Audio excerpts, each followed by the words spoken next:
और भाई साहब और सुशीला जी बहुत भाग्यशाली हैं जो उन्हें तुम्हारी जैसी होनहार बेटी मिली। पतिव्रता होना बुरी बात नहीं है, लेकिन नारायण जैसे आदमी की हर बात सुनना, वो चाहे जो भी बोले, जितना भी बोले, ये ठीक नहीं है। मैं तुम्हें ये नहीं कह सकती कि सिर्फ अपने पति की बात मानो या फिर बाबूजी का कहा सुनो। बेटा तुम वही करो जो तुम्हारा दिल कहता है। तुम अनु नहीं हो तो क्या हुआ, लेकिन तुम मेरी अनु जैसी ही हो ना। आज अगर मेरी अनु यहाँ होती ना तो वो भी बिल्कुल तुम्हारी जैसी होती।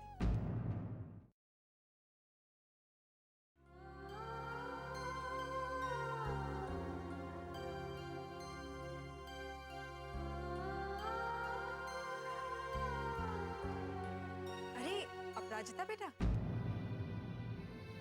जी माँ।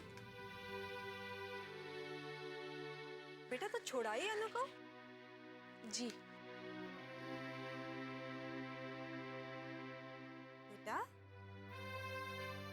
क्या सोच रही है तू?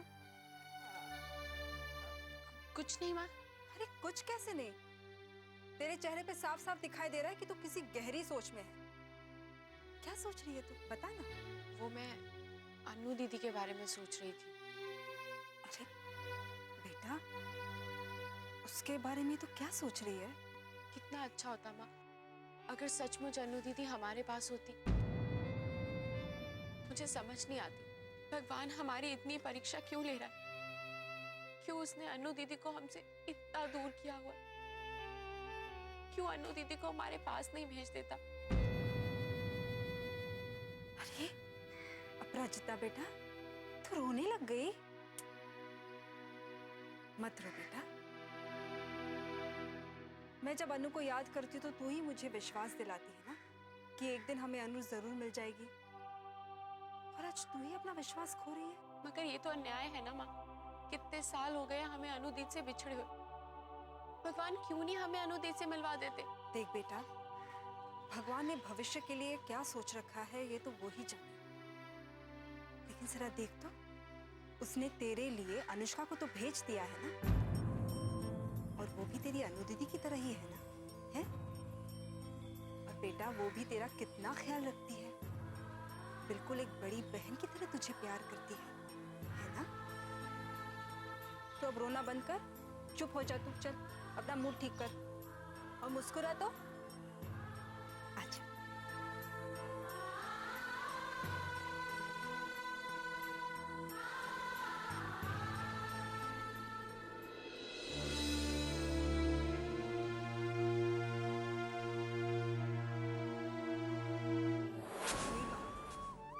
तुम अनु नहीं हो तो क्या हुआ, लेकिन तुम मेरी अनु जैसी ही हो ना। आज अगर मेरी अनु यहाँ होती ना तो वो भी बिल्कुल तुम्हारी जैसी होती। पता नहीं हम कभी अपनी अनु से मिल नहीं पाएंगे या नहीं।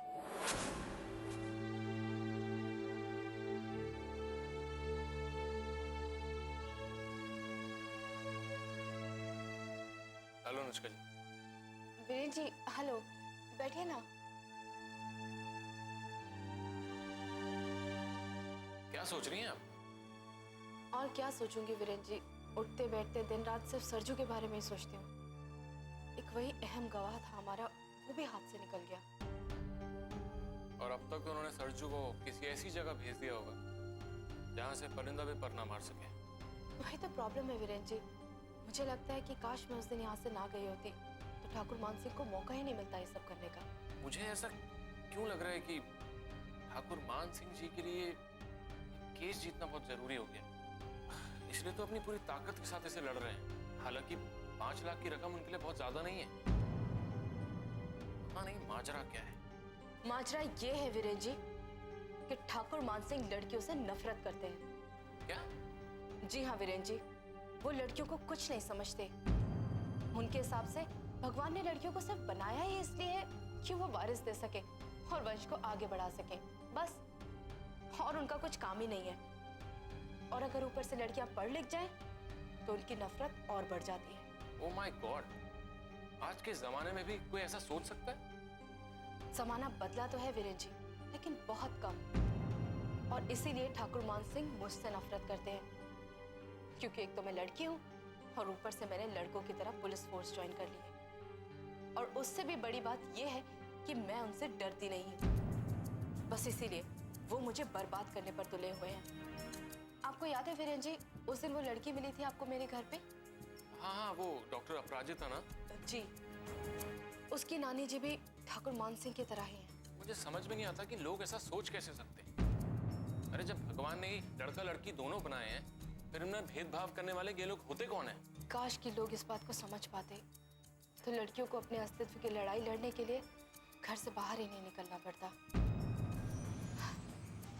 आप तो जानते होंगे वीरेन जी, आज भी लड़कियों को माँ की कोख में ही दफना दिया जाता है। हाँ, सोचकर बहुत शर्म आती है कि हम ऐसे समाज का हिस्सा हैं जहाँ हमें ही जन्म देने वाली जननी का सम्मान नहीं करते और उसे इस दुनिया में आने से पहले ही मार डालते। मान सिंह जी तो इस गांव के ठाकुर है ना। अगर उनकी सोच अच्छी होती तो यहाँ के लोगों को सीख भी अच्छी मिलती। उनकी गाइडेंस में लोगों के विचार बदलते। भूल जाइए वीरेन जी, वो दिन शायद कभी नहीं आएगा। ठाकुर मान सिंह का बस चले तो दुनिया से लड़कियों का नामो निशान ही मिटा दे वो। बिन बिटिया आंगन सोना।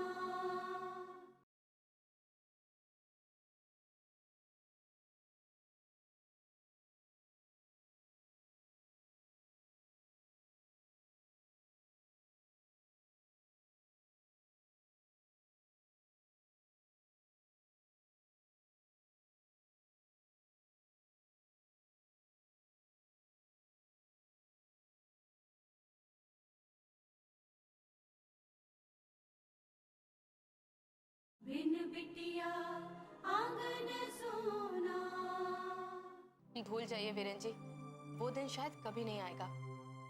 ठाकुर मान सिंह का बस चले तो दुनिया से लड़कियों का नामो निशान ही मिटा दे वो। लेकिन ये तो कुदरत का नियम है वीरेन जी, जो जिसको मिटाने की कोशिश करता है वो उसके हाथों ही मिट जाता है। मैं समझा नहीं आपकी बात का मतलब। ठाकुर मान सिंह जी ने औरतों का वजूद मिटाने की कोशिश की, लेकिन उन्हीं की बहू लक्ष्मी ने एक बेटी को जन्म देने के लिए उनका घर छोड़ दिया। ठाकुर मान सिंह जी ने उन्हें जान से भी मारने की कोशिश की, लेकिन वो फिर भी नहीं डरी। अपना सब कुछ खत्म कर दिया उन्होंने, लेकिन अपनी उस बेटी को जन्म दिया और गर्भ से पाला। क्या बात है, आई एम इम्प्रेस्ड। मानना पड़ेगा, हमारे देश में समय समय पर औरतों ने वीरांगना बनकर उदाहरण पेश किए कि वो भी किसी पुरुष से कम नहीं है। फिर चाहे वो झांसी की रानी लक्ष्मीबाई हो या फिर ठाकुर मान सिंह जी की बहू लक्ष्मी। क्यों, सही कहा ना मैंने? सही कहा आपने वीरेन जी। काश के लोग लड़कियों के अस्तित्व को पहचाने, उन्हें भी इस दुनिया में खुल के सांस लेने दें, जैसे कि वो खुद लेते हैं।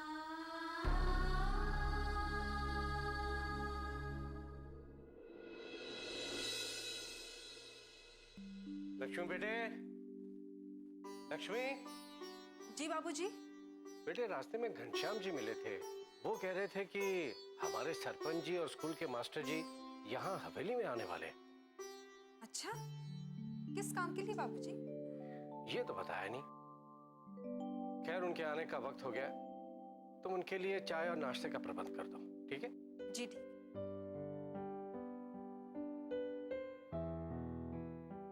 कौन आ रहा है? वो सरपंच जी और राम राम ठाकुर साहब। राम राम राम राम सरपंच जी।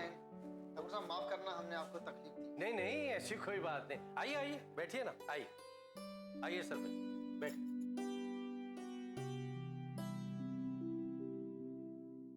दरअसल घनश्याम जी रास्ते में मिल गए थे। उन्होंने बताया था कि आप हवेली आने वाले हैं। अच्छा, तो ये भी बता दिया होगा कि हम लोग किस काम के लिए आ रहे हैं? जी नहीं, उन्होंने कहा कि आप लोग ही बताएंगे। अच्छा, सरपंच जी आप ही बताइए। दरअसल ठाकुर साहब, हम अपराजिता बेटी से बहुत प्रभावित हैं। बहुत ही समझदार और जिम्मेदार है अपराजिता बिटिया। मैं समझा नहीं, आप लोग कहना क्या चाहते हैं? ठाकुर साहब, हमारे गांव की बेटी अपराजिता डॉक्टर बनी और उसने हमारे गांव का नाम रोशन किया है। उससे सबसे बड़ी बात यह है कि उसने अपने गांव के दवाखानों को संभाल लिया और उसका ये फैसला बहुत बड़ा फैसला है। उसने बहुत कुछ किया गांव के लिए।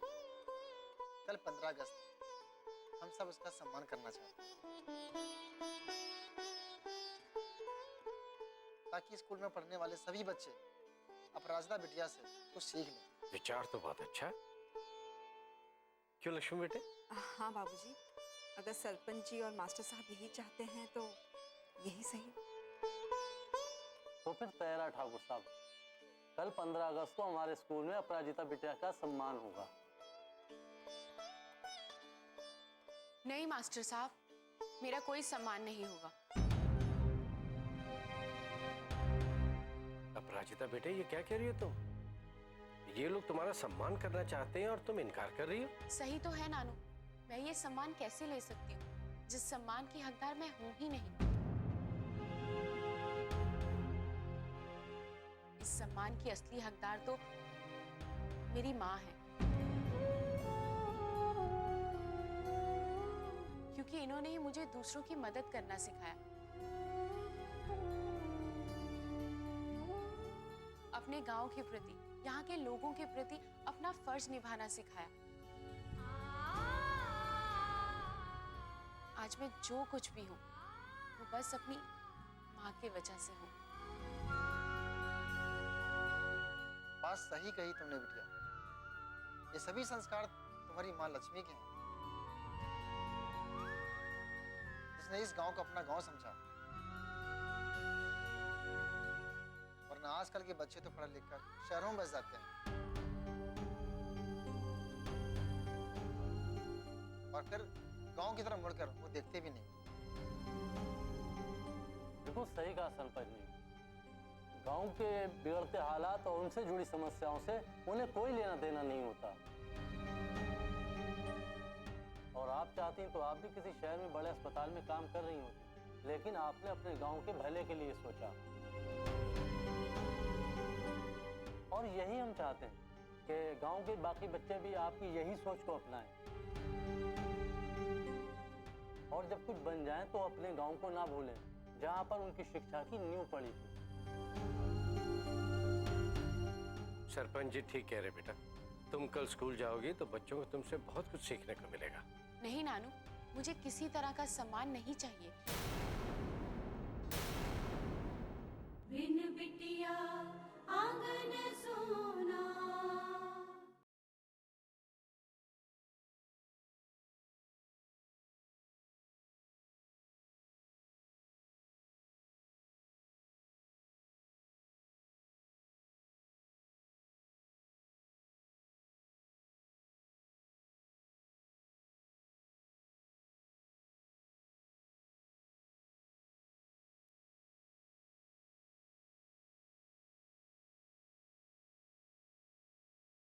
बिन बिटिया आंगन सोना।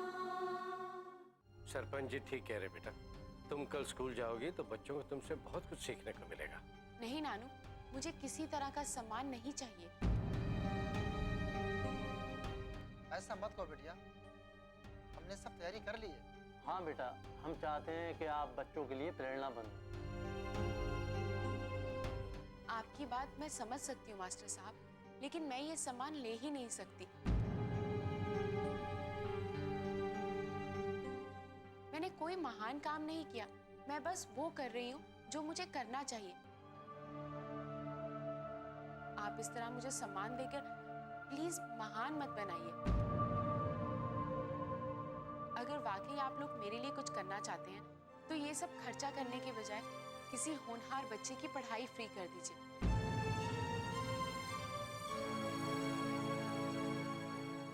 और अगर आप लोगों ने मेरी ये बात मान ली तो मुझे लगेगा कि मुझे सम्मान मिल गया। ठाकुर साहब, आपके नातिन के विचार बिल्कुल आपसे मिलते हैं।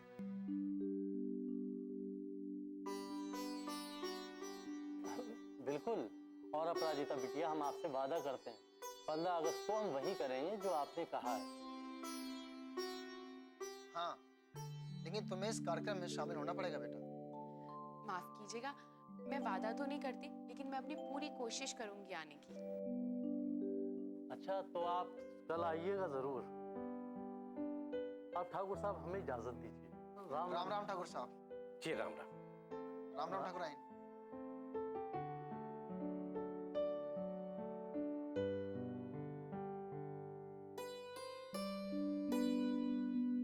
कमाल के लोग हैं।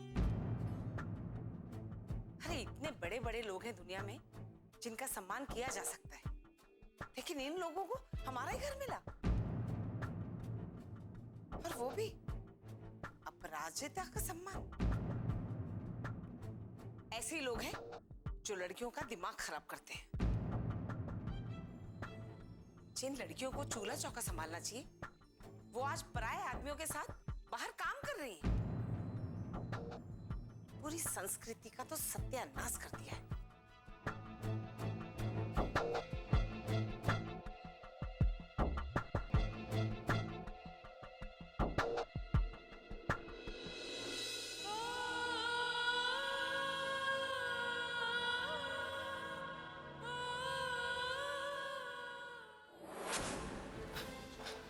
मैडम जी, बहुत एक जोरदार खबर लेके आए।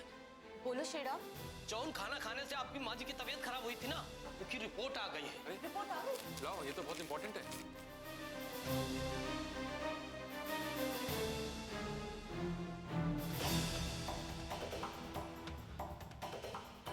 क्या लिखा है वीरेन जी?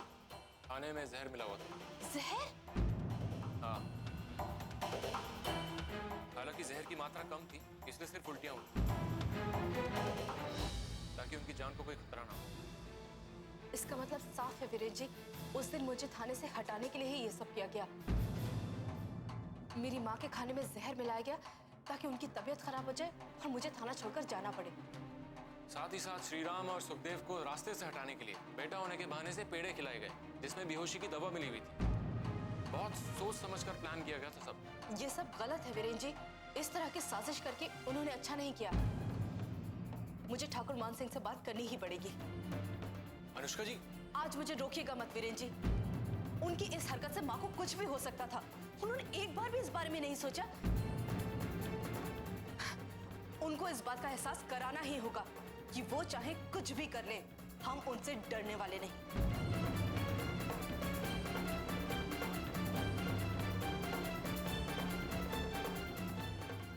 इधर परिंदा पर न मारे।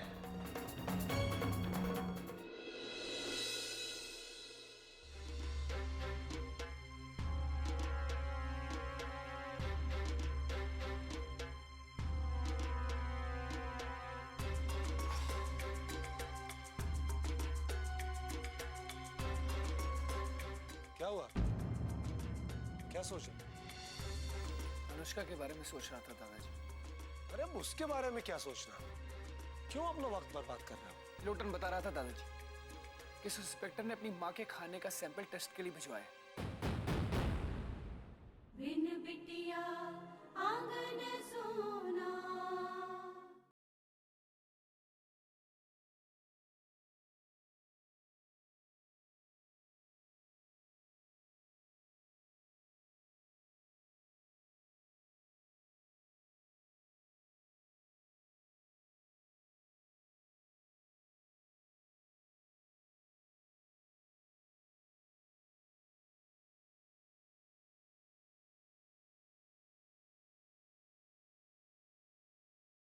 बिन बिटिया आंगन सोना।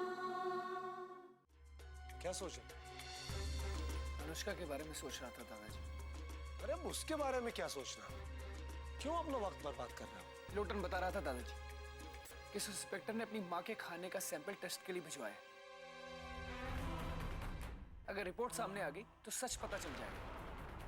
तो पता चलने दो, इसमें परेशान होने की क्या बात है?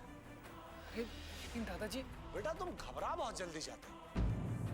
अरे झूठ को दावे के साथ सच बना देना ही तो हमारी खासियत। और वैसे भी हमारे सामने सच झूठ कोई मायने नहीं रखता है? हम जो कह रहे हैं वही सत्य है। और अगर रिपोर्ट आ भी गई तो उससे यह कहां साबित होगा कि ये हमने करवाया है? उसमें लिखा थोड़ी होगा ये। तुम निश्चिंत रहो बेटा, वो लड़की चाहे जितने भी हाथ पैर मार ले, हमारा कुछ नहीं बिगाड़ सकती। इस केस के बाद उसका काम तो तुम तमाम ही समझो। काम तमाम करने के अलावा और आप कर ही क्या सकते हैं ठाकुर साहब?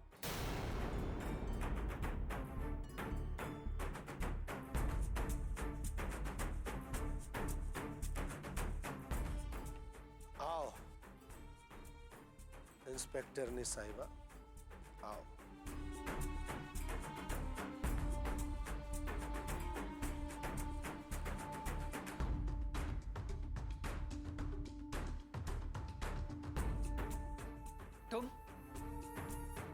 तुम यहाँ क्या करने आई हो? अभिमान, बोलने दो उसे। क्या पता यहाँ माफी मांगने आई हो, और क्या पता उसे इस बात का एहसास हो गया हो कि हमें चुनौती देकर इसने बहुत बड़ी गलती की है और अपनी वो भूल सुधारने आई। इस गुमान में मत रहेगा ठाकुर साहब, मैं आपसे माफी मांगकर सच्चाई को शर्मिंदा कभी नहीं होने दूंगी।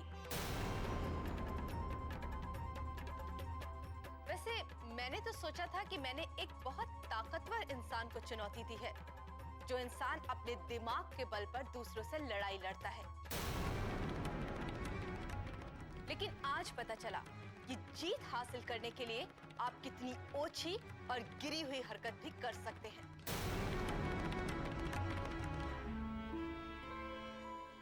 किस बारे में बात कर रही हो तुम? इन्होंने बताया नहीं आप लोगों को कि इन्होंने मेरी माँ के खाने में जहर मिला दिया था।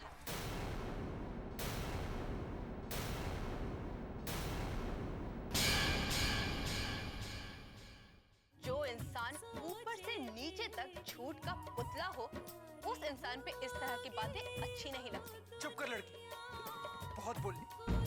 मैंने सोचा अगर मेरी तरफ से किसी गरीब को मदद मिल जाए तो उससे बड़ा और अच्छा अवार्ड क्या होगा मेरे लिए। मैं तो सच में बहुत खुश हूँ तेरे फैसले से। थैंक यू माँ। मेरी बेटी तो सचमुच बड़ी हो गई है। ठाकुर मान सिंह जी इतने बड़े बेवकूफ नहीं है जो अपनी मौत को अपने घर में पनाह देंगे। यही तो तुम मात खा गए। ठाकुर मान सिंह जी ने सोचा होगा कि यहाँ तो कोई तलाशी लेगा नहीं, सब बाहर ही ढूंढेंगे उसे। और अगर हमें ऐसा करना होता ना तो सीधे सीधे उस लड़की को जहर देते ताकि हमारा दुश्मन जड़ से खत्म हो जाए।